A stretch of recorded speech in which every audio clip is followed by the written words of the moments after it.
Okay, quick little video here about things that you can make to extend the functionality of your lathe. Sometimes you want to turn a bigger piece than you're capable of, and if you're fortunate enough to have the ability to swing your head out, such as the Nova 3000 does, then you can actually create some larger pieces with very little money. So we'll start with the donut chuck.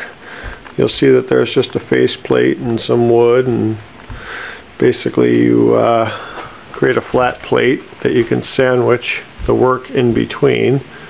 The work doesn't have to be very big, but there's a nut on the front plate and another nut here on the back plate, and it just sits in between that.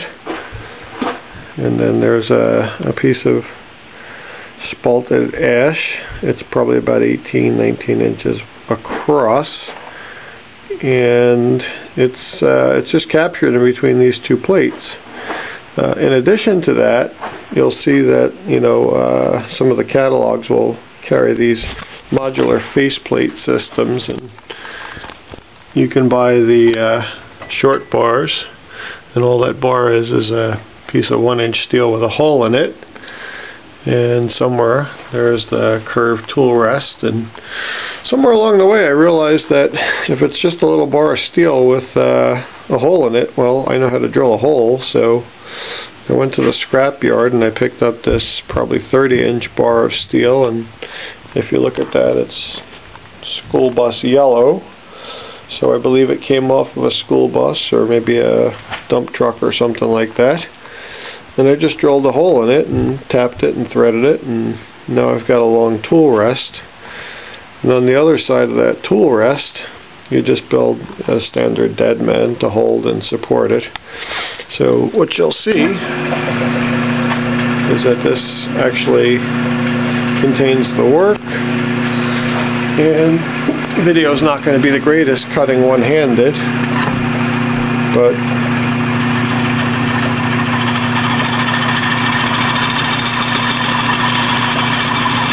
you can see that it's rock solid. Beat your heart out, Mr. Stafford. So that's the end of the video. Hope you enjoyed it. Hope it gave you some ideas about things that you can make for your own shop. And I'll give you one more tip before we go.